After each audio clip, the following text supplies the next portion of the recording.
Hello students, आज की video बड़ी इंपॉर्टेंट होने जा रही है। छोटी है पर बड़ी खास है। मैं हूं आपके साथ एके सैनी। आप देख रहे हो मैक ऑनलाइन लेक्चर्स पर fluid mechanics lecture number 26।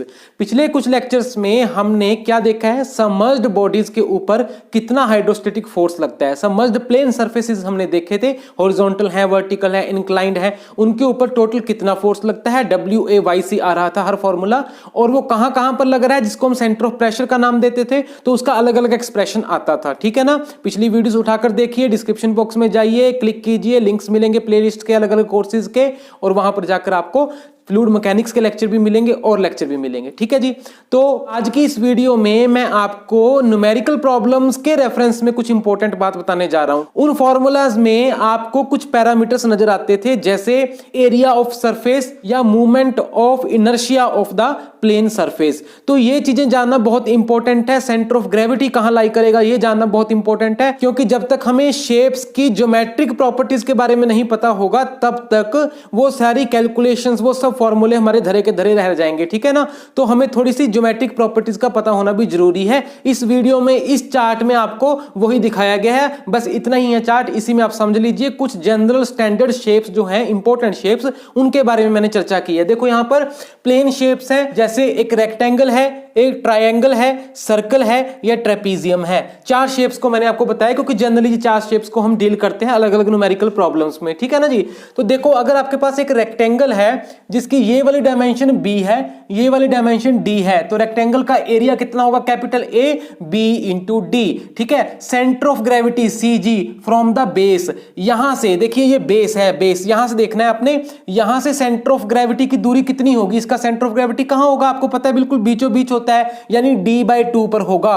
D का हाफ कर दीजिए, D/2। ठीक है। एक जनरल हमने लिख लिया reference, centre of gravity from base, यानी यहां से D/2 दूरी के बाद इसका सेंटर ऑफ ग्रेविटी आएगा। उसके बाद है IC क्या है, movement of inertia about an axis passing through CG मतलब सेंटर ऑफ ग्रेविटी। देखिए IC is movement of inertia about an axis passing through centre of gravity and parallel to base, ये important है। ठीक है। And parallel to base, yes. जैसे इसी case में ये हमारे पास एक रेक्टेंगल है, तो इसके CG से पास होने वाला कोई एक्सिस और इसके बेस के पैरेलल, देखिए CG अगर इसका यहां पर है बिल्कुल बीचों बीच यहां पर, तो उसमें से तो कोई भी एक्सिस पास हो सकता है, ऐसे भी, ऐसे भी, ऐसे भी, बहुत सारे एक्सिस बनते हैं, लेकिन पैरेलल टू बेस की हम बात कर रहे हैं। ठीक है ना। तो इस एक्सिस के अबाउट इसका मूवमेंट ऑफ इनर्शिया कितना हो जाएगा, that is the IC about an axis passing through centre of gravity and parallel to base. ठीक है जी। उसका फॉर्मूला है BD³/12, याद रख लेना है आपने, ये B ये D, BD³/12। तो आपके पास ये वाला एक्सिस था, एक्सिस के पैरेलल जो डायमेंशन है B, वो पहले लिखना है, दूसरी डायमेंशन का क्यूब करना है, BD³/12। ठीक है। तो ये तीनों चीजों की जरूरत पड़ेगी अगर हमारे पास प्लेन सरफेस रेक्टेंगुलर है या स्क्वायर है। ठीक है ना जी। दूसरा है ट्रायंगल। देखो ट्रायंगल में अगर ये हाइट H है, दिस हाइट, और ये बेस इसका B है, तो एरिया कितना होता है, half into base into height, half into B into height, ये वर्टिकल हाइट। ठीक है जी। सेंटर ऑफ ग्रेविटी की पोजीशन क्या है, H/3। देखिए centre of gravity from the base, again from the base, यहां से हमने नोट करना है। ठीक है। यहां से आपको बताया गया है, इससे ऊपर आप चलिए कितना, H/3, यानी इसका सेंटर ऑफ ग्रेविटी यहां कहीं होता है। देखिए जहां 1/3 डायमेंशन नीचे की तरफ रहती है, 2/3 ऊपर की तरफ रहता है, यानी ये वाला पार्ट कितना है, 2H/3, और ये कितना है, 1H/3। तो बेस से बात करें तो H/3 सेंटर ऑफ ग्रेविटी की पोजीशन है।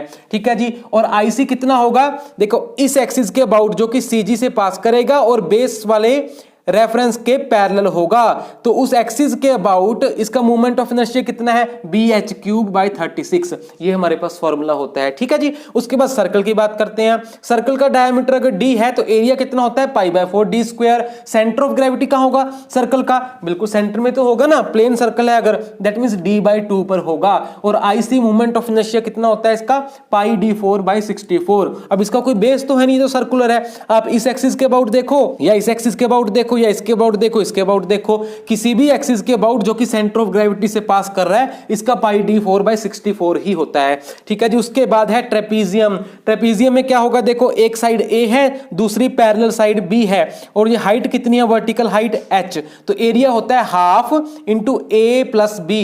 ए और बी दोनों को जोड़ दीजिए, उसका हाफ कर दीजिए और h से मल्टीप्लाई कर दीजिए, ये आपके पास एरिया होता है। और centre of gravity from the base, यानी इससे, इस पोजीशन से अगर हम देखें कि कितनी दूर है सेंटर ऑफ ग्रेविटी, तो उसका फॉर्मूला ये होता है 2a + b / a + b h/3। और IC मूवमेंट ऑफ इनर्शिया, इसका सेंट्रोइड जहां भी है, इस पोजीशन पर है सेंट्रोइड, ठीक है, तो वहां से अगर हम एक्सिस ड्रॉ करें पैरेलल टू बेस, तो इस एक्सिस के अबाउट इसका मूवमेंट ऑफ इनर्शिया कितना होगा, a² + 4ab + b² / 36a + b, और सारा मल्टीप्लाई हो रहा है h³ से। तो बस इतना ही था इस वीडियो में मुझे आपको बताना, आप ये फॉर्मूले याद रख लीजिए। इसके बाद मैं एक न्यूमेरिकल प्रॉब्लम डिस्कस करूंगा समझ्ड प्लेन सरफेस की, उसमें आपके सारे कंफ्यूजन्स दूर होंगी, और देन उसके बाद हम चलेंगे फ्लोटेशंस पे, बायोन्सी पे, और वो सब चीजें नेक्स्ट आगे की हम देखेंगे। ठीक है जी, थैंक यू वेरी मच।